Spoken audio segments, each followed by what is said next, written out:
Hello everyone, it's your host, friend, your boy, Jet Black, the one and only, here with another exciting video. And in this video, I'm going to be reading the DC Universe Encyclopedia entry for Stargirl. Stargirl recently got a brand new live-action TV show on the CW. So what we're going to do is we're going to visit the Stargirl character in comics, go through her publication history, learn more about how she is in DC Comics continuity, but also throughout its history from her beginnings to the modern day. I hope you guys are excited. We're not using a Wikia, we're not using Wikipedia, we're using the official DC Universe Encyclopedia to make sure that we give you like the true straight from the horse's mouth information on Stargirl as a character. So I hope you guys are excited. Shout out to Tiger Chick 2000, aka my girlfriend Beth, for recommending that we do a video on Stargirl. Without further ado, let's hop right in and start talking about Stargirl as a character.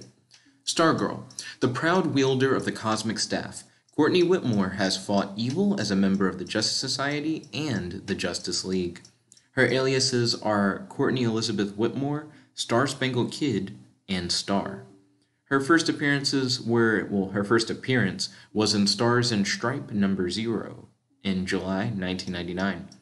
Her team affiliation, she's been a member of the Justice Society of America, the Justice Society of American All-Stars, the Justice League of America, Justice League United, and Young Justice. She actually has been a member of a lot of teams. I did not know that. By the way, this is going to be my first real venture into Stargirl. I've read a few Justice League comics that have had Stargirl in them.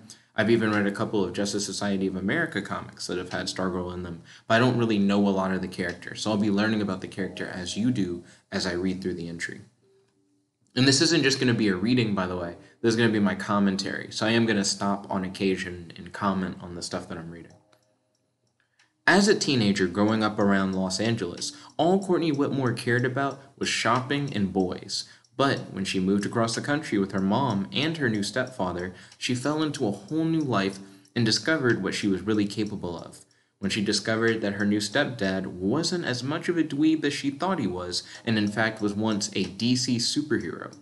She soon took on the mantle of her stepdad's former partner, the Star-Spangled Kid, and the duo became the American Midwest new favorite crime fighters. Filled with buckets of bright youthful optimism, Courtney later gave the name Stargirl. Was later given the name Stargirl. And I apologize that I keep messing up. It's like 11:36 p.m. at night. I'm chewing gum, so my tongue is sometimes moving the wrong way when I'm trying to speak. My apologies. Okay, let's see. Became one of the newer generation of heroes to join the Justice Society of America. She proved herself among the same generation of heroes who served in World War II, earning their respect even though she was still a teenager. Not exactly an easy task.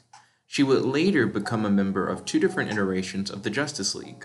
Representing the legacy of some of the greatest heroes who ever lived, Stargirl continues to do proud by the superhero community. So that was her introduction. And a lot of that I was familiar with. I saw the first episode of the Stargirl TV show. So really nothing here is anything that I didn't kind of already know. I guess the part where they talk about her working with the JSA, I was aware of specifically because I've read the JSA comic. A little bit of it. But let's hop in and let's read about her origins. Teenage Courtney Whitmore was born and raised in Southern California and was the quintessential Valley girl. The daughter of Sam Curtis and Barbara Whitmore, after her parents divorced, her mother found a new husband named Pat Dugan. Together, they moved the family out to Blue Valley, Nebraska, the childhood home of Flash Wally West, and a far cry from the hustle and bustle of living in LA. Courtney was very unhappy with the big move, and she didn't like her stepdad all that much either. Also, I noticed the encyclopedia sometimes has little mistakes like this, where instead of saying like her new stepdad, it says like her stepdad knew. So sometimes it's not even me, sometimes the article's just written weird. One day, while going through some of her new stepdad's personal items, Courtney found the old crime-fighting equipment of Sylvester Pemberton, once better known as the Golden Age hero, the Star-Spangled Kid. Soon, she realized that her stepfather, Pat, was once Stripesy, who was famous for being the only adult sidekick to a teenage superhero ever. Being a teenager herself, Courtney found the perfect way to humiliate her stepdad with this newfound knowledge. Wearing a Star-Spangled costume of her own to a school dance as a way of making fun of him, but they were soon attacked by the villainous Dragon King's henchmen. It was then that Pat Dugan debuted his new stripe armor to stop them, and along with his Courtney, they saved the day together. So it sounds like she just had an outfit and he had a mech suit. Sorry about that. The music had an ad. So, wait, I'm so confused. Has she found the cosmic rod yet? Because earlier they're like, he goes through her stuff. Let's see. Okay, so she finds old crime fighting equipment. It says that. Does she use it though? It sounds like she just wears a Star-Spangled costume to the school dance to make fun of her stepdad. Why do the Dragon King's henchmen attack the dance? That sounds really random. And they claim that Courtney worked with her stepfather to fight back against the Dragon King's henchmen. I imagine she just used the equipment. It's just the way that it's written, it sounds like she would have just worn a costume to the dance. You wouldn't think she would have brought like all the Star-Spangled Kid stuff. Or maybe she doesn't. Does she use the staff at this point? Maybe she just didn't have the staff and she just fought in a costume alongside Stripe, I guess. Oh no, that was really weird. Putting aside their differences, the two decide to become a crime-fighting team, Star-Spangled Kid and Stripe. As it turned out, Courtney's arch-rival in high school, the ever-popular mean girl Cindy Berman, was the daughter of the Dragon King, and took the codename Shiv. The two became arch-enemies both on and off campus. During her Blue Valley adventures, she teamed up with the current bearer of the mantle of Starman, Jack Knight. When Jack decided to retire from the superhero life, he passed down his cosmic rod to Courtney after having seen her in battle. Hold on. So, she found Star-Spangled Kid's outfit or whatever, and then she got dressed up in her own version of the outfit, which is what we see in this picture to the side. So, wait. Oh, she had a belt. Okay, so there's a belt that's a part of the outfit, and the belt gives her abilities. I wasn't aware of that. So that makes sense, because I was like, if she doesn't have the cosmic staff, what is she doing? So she had a belt in the outfit that gives her powers in the first place. That's cool. I feel like that makes a lot more sense now. And she didn't... Because I was like, there's no way that she brought the staff to the dance. So she had a belt with her, and she wore the belt as a part of the outfit to the dance. So she did have powers when Dragon King first attacked. So Dragon King attacked the school dance, which makes a little bit more sense now that we know that Dragon King's daughter goes to the school. But then it still doesn't make a lot of sense because it's like, why? Like, why would he attack the dance if his daughter goes there? Like, it made more sense because at least there's a connection between Dragon King and the school, but it doesn't make sense because that connection would incentivize for him not to attack the school. But whatever. So where are we at? So it's cool that she doesn't start off with the cosmic staff, that she gets it from Starman. Because that implies that, like, she has the belt of the Star-Spangled Kid, and then she has the staff of Starman. So it's like she gets all of her equipment from just other pre-existing superheroes, which I think is a really cool idea, now that I think about it.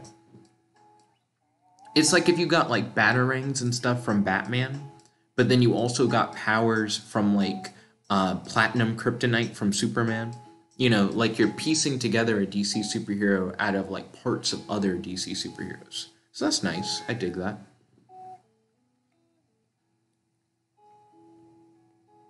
Carrying on the Starman legacy, she changed her codename to Stargirl. She became a junior member of the newly reformed Justice Society of America not too long afterwards. As Stargirl, Courtney finds that she must deal with the legacy of Sylvester Pemberton, whose superhero name she carried. She confronts the monster Solomon Grundy, who murdered Pemberton. Courtney also encounters Mary Pemberton, the sister of the original Star-Spangled Kid, who went by the name Mary, Girl of 1,000 Gimmicks. Whoa, that sounds kind of interesting. I want to know what those 1,000 gimmicks were. Although she was at first leery of this teen hero taking on the mantle of her brother, Courtney eventually earned her respect and received her blessing. I want to know more about Mary. I hope she has an article, because I want to know what her 1,000 gimmicks were. Courtney's romantic life becomes complicated when JSA member Captain Marvel, aka Shazam, begins to develop feelings for her. Although he is actually teenager Billy Baston in reality, to the rest of the world they see him as a full-grown man, and his relationship with Courtney is frowned upon by the other members of the team, causing him to leave her rather than reveal his secret identity. Why not just reveal your secret identity? You're both superheroes, and if the awkward thing is that you're like different ages, but not really, I feel like you can trust the JSA. I don't think it would have been too crazy to reveal his identity. But whatever. Post-Infinite Crisis, 2005 to 2010. After the world-shaking event known as Infinite Crisis, the JSA disbanded. But not long after, the original surviving members, Green and Wildcat, reformed the team, and Stargirl was once again a member of the group. She soon befriended the original Red Tornado, Mahunkle's granddaughter, Maxine Hunkle, and helped her become a legacy hero herself when she took on the name Cyclone. The original Red Tornado? What? I think I remember hearing something about this, that like, Red Tornado the robot isn't really the first Red Tornado. I've read everything with Red Tornado the robot, but I haven't read about like this other Red Tornado. So that also sounds interesting. I want to learn more about Cyclone. That's cool too. Not long after, the Justice Society split into two teams, with many of the younger members becoming the JSA All-Stars, including Courtney. But Stargirl is uneasy about leaving the main JSA, until Power Girl convinces her that she is an inspiration to many of the younger members of the team who see her as a role model, so she decides to stay on board. Courtney has a romantic interest in the older hero, Albert Rothstein, aka Atom Smasher, but is a relationship that never really takes off due to the age difference. She seems to be into older guys anyways. There was like this thing where Shazam was like, I'm actually your age, but I don't want to tell you that, so I guess we're not going to be together. And then Stargirl later on is like, this dude I know for a fact is older than me. Let me hit that. So that's interesting. It makes me think that if Billy Batson had revealed his secret identity to Stargirl, would she have been like, oh, that's cool, we're the same age? Or would she have been like, oh, you were cooler when you were older? That's a weird dynamic. The New 52, 2011 to 2016. After the DC Universe history is once again rebooted due to the events of Flashpoint, Stargirl's history is altered. There was never a Justice Society in this new reality, and the first time we see Stargirl as a member of the government-sanctioned Justice League of America, which was put together by Amanda Waller. Much of her origin story remained the same as before, but only now both the original Star-Spangled Kid and Stripesy were not Golden Age heroes. Oh, okay. There is a new tragic element to this backstory, as when Stargirl defeated the criminal Shadow Thief, he later got his revenge on her in a truly horrific way. One day, when she returned home from adventuring, she found Shadow Thief had ransacked her home, seriously wounded her parents, and her younger stepbrother was killed. Is that going to happen in the show? That's very dark. This made Courtney reevaluate her career as a superhero, but she ultimately decided to honor her brother by becoming the best hero that she could be. It was not long after she decided to become a member of the Justice League of America, and later the Canada-based Justice League United. And it doesn't seem like they've really done anything with her in Rebirth, like in current continuity. So the last big thing she did was during the New 52. Let's look at her powers and abilities, because I don't know what all she can do. As Stargirl, Courtney has no natural... Excuse me. Sorry about that. As Stargirl, Courtney has no natural superpowers, but is aided by Sylvester Pemberton's Cosmic Converter Belt, which grants her enhanced agility, durability, speed, stamina, and strength. It also gives her the ability to create a powerful force field.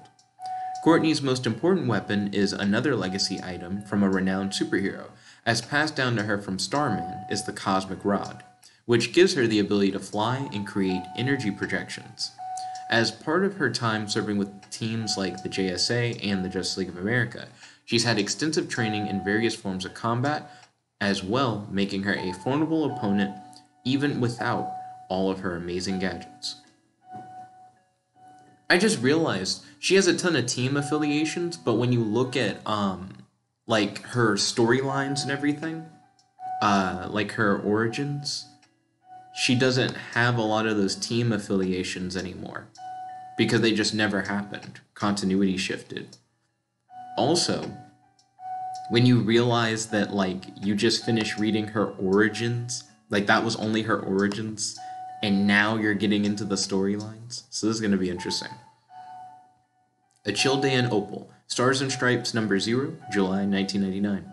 Courtney Whitmore is introduced to the DC Universe in this issue as another new legacy hero in an era when many fresh faces were taking on the mantle of well-respected superheroes like Green Lantern, Green Arrow, and many more. This story introduces us to the Star-Spangled Kid and Stripe as a crime-fighting team in an adventure that takes place in Opal City while Courtney is on a field trip. The duo fight alongside Starman in its battle against the newest incarnation of the villainous Icicle. New Kid on the Block, Stars and Stripe number 1, 1999. In her proper origin story, we see how Southern California-based Courtney Whitmore moves to Blue Valley, Nebraska with her mother and her new stepfather, Pat Dugan. When she discovers that Pat used to be Stripesy, part of a famous superhero duo in the 1940s, she puts on a variation of the old Star-Spangled Kid costume and becomes a superhero herself and pulls her stepdad out of retirement. Justice Be Done, JSA number 1, 1999. When the Justice Society of America was reformed in the late 90s, populated mostly by legacy heroes inspired by the Golden Age adventures of the original JSA, Star-Spangled Kid was among them. It was during this time that she transitioned from her name Star-Spangled Kid and became Stargirl, now representing the legacy of Starman on the team. Let me skip this song real quick. Let's see. Stargirl truly came into her own as a hero and earned the respect of veterans who had been in the game for decades. The All-Stars, JSA All-Stars number 1, 2010.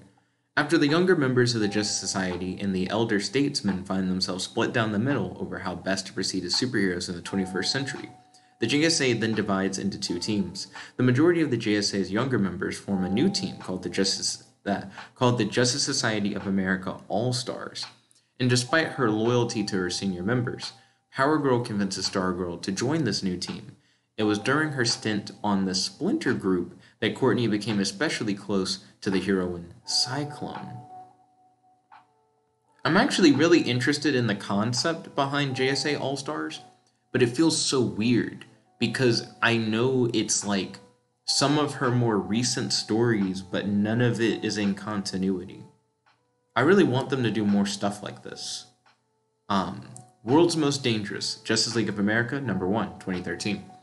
In the post-Flashpoint DC universe, Stargirl is introduced as a member of the government-sanctioned Justice League of America, which was created as a counterpoint to the independent Justice League, which had Superman, Batman, and Wonder Woman as members. Although there is a version of her original team, the JSA on Earth 2, in this new reality, Courtney only exists on the main Earth of the DC universe. She winds up being chosen by Amanda Waller as a public face for the new JLA's public relations campaign, due to her all-American youthful image. After the events of Forever Evil, the government-run JLA disbands, and Stargirl joins the independently operating Justice League United, where she serves with former JLA teammates like Martian Manhunter and Green Arrow. I never read Justice League United. I'm curious if it's any good. Her team affiliations are as follows: Justice Society of America, JSA All-Stars, Justice League of America, and the Justice League United. Appearances in other media. In live action, she's appeared in Smallville, Legends of Tomorrow, and in the Stargirl TV show. In animation, she's appeared in Justice League Unlimited. For guest appearances and cameos, she's appeared in Batman the Brave and the Bold and in Justice League Action. She's also appeared in video games like Injustice: Gods Among Us, Lego Batman 3 Beyond Gotham, and Infinite Crisis. I guess she didn't appear in Lego DC Supervillains, but she could have, because I feel like there are plenty of heroes in that game too. But anyways, that's Stargirl. What do you guys think? It was interesting learning that she literally gets all her stuff from like other heroes. Like I didn't know that she gets like the Cosmic Converter Belt from Star Spangled Kid, because in the show she gets the Cosmic Rod. As a part of like her learning about her stepdad's identity.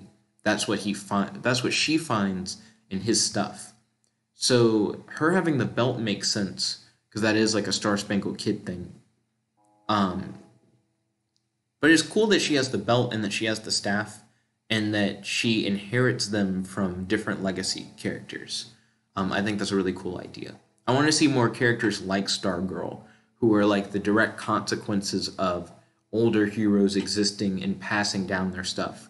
Ginny Hex is actually a lot like that because she gets all her stuff from Jonah Hex, many artifacts that he's essentially passing down to her.